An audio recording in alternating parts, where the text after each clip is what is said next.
عادل نعیم صاحب، پہلا سوال تو یہ کہ اس وقت جتنا بھی انٹرنیشنل میڈیا رپورٹ کر رہا ہے، عرب میڈیا رپورٹ کر رہا ہے، اس کو دیکھ کے آپ کو ممکنہ طور پر کیا لگتا ہے کہ یہ شرم الشیخ سے کیا خبر آئے گی؟ میرے خیال میں خبر جو ہے وہ ڈونلڈ ٹرمپ مینوفیکچر یہ کریں گے کہ جی سب چنگا ہے اور اس سے خوبصورت تقریباً دنیا میں کبھی نہیں ہوا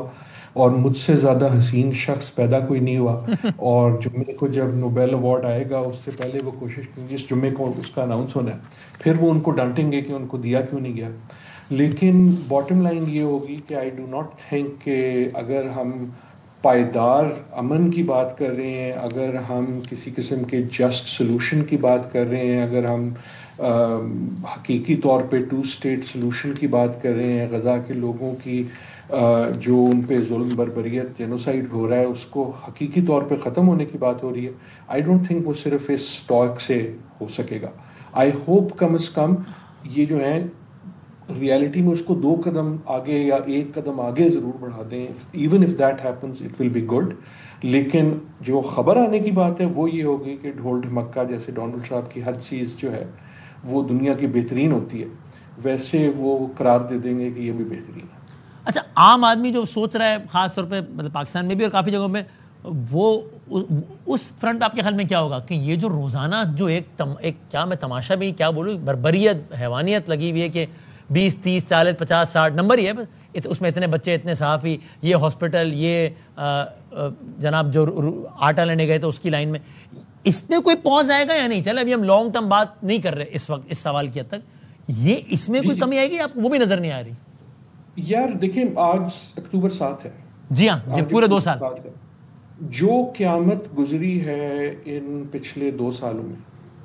اور جو غزہ میں گزری ہے اس کا تو ہم امیجن بھی نہیں کر سکتے۔ ہم تصویریں دیکھ سکتے ہیں، ہم اپنی بے بسی پہ رو سکتے ہیں، دنیا کی بے بسی، یہ صرف مسلمانوں کی بات نہیں ہے کہ ان اے وے جو چیز ہمارا خیال یہ تھا شاید ایز انسانیت کہ ہو نہیں سکتی، وہ روز ہوئی اور پھر روز بڑھتی گئی۔ اور جب یہ گفتگو ہو بھی رہی ہے وہاں شرم الشیخ میں تو گولیاں رکی نہیں ہیں، اسرائیل نے بڑا کلیئر کر دیا ہے کہ جناب ہم جاری ہیں۔ اور میرے خیال میں میری لیک آف آپٹمزم کا ریزن یہ ہے کہ نیتن یاہو صاحب کی ہمیں کوئی ایسا ایویڈنس نظر نہیں آتا کہ ہی از انٹرسٹڈ ان پیس۔ اب وہ ڈونلڈ ٹرمپ نے ان کو تڑی لگائی ہے تو انہوں نے ان کی خوشامد میں خوش کرنے کے لیے کہہ دیا اچھا جی ٹھیک ہے میں کر لیتا ہوں ان سے بات۔ لیکن جس طرح وہ ہوتے ہیں نا بچے رسے ہوئے، کئی بار آپ ان کو جتنا مرضی فورس کر لو کہ ہاتھ ملا لو، وہ ہاتھ ملانے سے دوستی نہیں ہو جاتی۔ سو آئی ڈو ناٹ تھنک کہ یہ بربریت جو ہے یہ آج کے دن میں ختم ہوگی۔ لیکن یہ ضرور ہے کہ ان 2 سالوں نے جہاں غزہ پہ قیامت ڈھائی ہے وہاں دنیا کا نقشہ بھی تبدیل کر دیا ہے۔ میرے خیال میں نیتن یاہو بھی واپس نہیں آ سکیں گے اس سے۔ جو چیزیں ہم نے دیکھی ہیں، غزہ نے دیکھی ہیں، ان کو ہم ان سی نہیں کر سکتے۔ ایسا نہیں ہے کہ ہم نے جو دیکھا وہ غائب ہو جائے گا ہماری میموریز۔ تو یہ جو خون جو جمع ہوا ہے اس کی کوئی نہ کوئی صورت حال ضرور نکلے گی۔ جیسے حماس نکلا ایک وقت، اگر آپ آج حماس کو ختم کر دیں گے کل کچھ اور نکل آئے گا۔ سو the point I'm trying to make is کہ while theatrics wise یہ امپورٹنٹ ہے اور ڈپلومیسی وائز بھی امپورٹنٹ ہے، ڈونلڈ ٹرمپ کی کوشش ضرور ہے کہ کچھ نہ کچھ کریں، اینڈ ان دنیا ایک ایسی دنیا جہاں کوئی کوشش نہیں کر رہا، کم از کم ان کو یہ نمبر تو دینے چاہیے چاہے وہ اپنی غرض سے کر رہے ہیں، ہاں صحیح کہ وہ کوشش کریں۔ صحیح ہے۔ اس میں اب ایز وی اسپیک وہ اسی حوالے سے ایک ڈیولپمنٹ ایک تو یہ کہ نائب وزیر اعظم صاحب نے ایکس پہ پیغام دیا ہے سینیٹر مشتاق صاحب کے حوالے سے کہ 9 اکتوبر کو پاکستان واپس آ جائیں گے،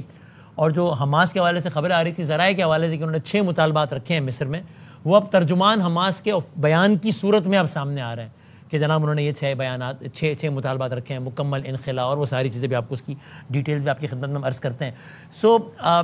عادل صاحب، آپ کی اور قمر صاحب کی بات میں ایک قدر مشترک نظر آ رہی ہے کہ آپ دونوں کی یہ رائے ہے کہ Trump because of what ever reasons, selfish reason اور واٹ ایور، وہ چاہتا ہے کہ یہ سب رکے، نوبیل اس کو ملے، فلاں فلاں، اس کی پوسچرنگ ہو جائے، اور نیتن یاہو نہیں چاہتا ہے۔ اب آپ دونوں کی رائے میں اختلاف ایک ہی ہے، آپ کو لگتا ہے کہ ٹرمپ اپنی اس رائے کو نہیں تھوپ پائے گا نیتن یاہو پہ اور بالآخر رستہ نہیں نکلے گا، اگر میں صحیح سمجھاؤں تو ورنہ آپ وضاحت کیجیے گا۔ قمر چیمہ صاحب کو لگتا ہے کہ نہیں، ٹرمپ اور باقی ممالک اپنا انفلوئنس استعمال کر پائیں گے اور کوئی نہ کوئی صورت نکل آئے گی، سر عادل صاحب. لیکن میرے خیال میں وسیم ایک اور ہمارے میں کامنالٹی ہے, ہم دونوں یہ چاہتے ہیں کہ قمر صاحب جو کہہ رہے ہیں وہ درست ہو. میں یہ چاہتا ہوں, صحیح بات, یس یس یس یس, بالکل صحیح. آئی وڈ لائک ٹو سی وہ ساری چیزیں, آئی ریئلی وڈ. مجھے نیتن یاہو پہ یقین نہیں ہے, مجھے تو ٹرمپ پہ بھی زیادہ یقین نہیں ہے, لیکن ٹرمپ پہ یہ کم از کم اس کا پرسنل انٹرسٹ جو ہے وہ اس وقت الائن نہیں. اور ٹیبل پہ کیوں بیٹھے ہوئے, اس لیے بیٹھے ہوئے کہ کن پٹی پہ بندوق لگی ہوئی. نیتن یاہو آپ کے خیال میں خوشی سے آیا, حماس خوشی سے آیا ہے, یہ عرب ممالک جن پہ بمباری کی اسرائیل نے, یہ خوشی سے آئے ہیں. یہ اب ایک طرح سے وہ جو ہے نا ٹرمپ کی گیم ہی ہے خوش آمدی والی اور وہ تڑی والی, کہ اس میں آ تو گئے ہیں. ان سم ویز یہ سارے چاہتے ہیں کہ یہ فیل ہو جائے, فیل تو نہ ہو, لیکن جو یہ چیزیں چاہتے ہیں وہ اتنی ڈفرینٹ ہیں ایون جو ٹرمپ چاہتے ہیں اس سے, کہ یہ ہونا میرے خیال میں مشکل ہے. میرے خیال میں نیتن یاہو کی جو پالیسی ہے وہ وہی ہے جو آپ نے کہی, اور اس نے تو بیان کر دی تھی, وائٹ ہاؤس میں کہہ دی تھی کہ جی میرے خیال میں تو یہ لوگ جو ہے نا فیئر گیم نہیں کھیلیں گے حماس والے, آپ کہتے ہیں تو میں بات کر لیتا ہوں. سو اس کے لیے بڑا ایزی ہوگا یہ کوئی بہانہ ڈھونڈنا کہ دیکھو میں نے کوشش کی تھی, میں نے تو پوری کوشش کی تھی, انہوں نے خراب کر دی. سیریس پوائنٹ وسیم میرا یہ ہے, I have come to the conclusion کہ نیتن, ہم یہ بات ایسے کرتے ہیں جیسے یہ سارے جو ہیں ریزنیبل پولیٹیکل پلیئرز ہیں, یہ ریشنل پولیٹیکل پلیئرز ہیں. نیتن یاہو ریشنل پلیئر نہیں ہے, میں کوئی گالی گلوچ نہیں کہہ رہا, میں یہ کہہ رہا ہوں کہ وہ میسیانک ہیں, وہ ایک مشن پہ نکلے ہوئے ہیں. ان کے خیال میں ان کے پاس ایک وہ حق پہ ہیں, اور ان کے پاس یہی موقع ہے 3000 سال کی تاریخ کو تبدیل کرنے کا. سو ٹرمپ ہو یا کوئی ہو, وہ سارے ان کے گرد گھومیں گے ضرور, چاہے ان کی کولیشن جائے کچھ جائے, انہوں نے فیصلہ کر لیا ہے کہ میں نے نیست و نابود کرنا. اور ٹرمپ وہ نہیں چاہتا جو نیتن یاہو چاہتا ہے اس وقت, لیکن پھر بھی ٹرمپ اپنی بات نہیں منوا پائے گا نیتن یاہو سے. میرے خیال میں نیتن یاہو کو یقین ہے کہ وہ ان کی قوت امریکہ میں ٹرمپ سے زیادہ ہے, اینڈ آئی تھنک ہی میں بی رائٹ. اوکے, بائیڈن کے وقت وہ نیتن یاہو بائیڈن کو لیفٹ نہیں کراتا تھا, اور ان کی جو امریکہ میں قوت ہے وہ صرف وائٹ ہاؤس کی نہیں ہے, وہ قوت جو ہے وہ لیری ایلسن کی ہے. آپ اگر ٹک ٹاک پہ ہیں, آج پچھلے ہفتے ٹک ٹاک لیری ایلسن نے خرید لی. I can bet you TikTok آپ کا کیسے چینج ہونے والا ہے. وہ قوت جو ہے پیلنٹیئر ہے, جو آپ کی اے آئی کی جو یہ جو فون پھٹ جاتے ہیں کہیں سے ہوتا ہے نا یہ سب کچھ. So he has a very large base, خصوصاً یہ جو ٹیک جائنٹس ہیں, صحیح ہے, ان کی سپورٹ میں. میں کنسپریسی کی بات نہیں کر رہا, میں یہ کہہ رہا ہوں کہ اگر وہ میسیانک پلیئر ہے, اگر ان کو یقین ہے کہ میں حق پہ ہوں, تو وہ اپنے حق کی جنگ میں ٹرمپ صاحب کو تھوڑی دیر کے خوش تو کر دیں گے. لیکن دیکھیں نا, انہوں نے 2 ہفتے پہلے کیا کہا کہ this side of Jordan Palestine کبھی نہیں ہوگا.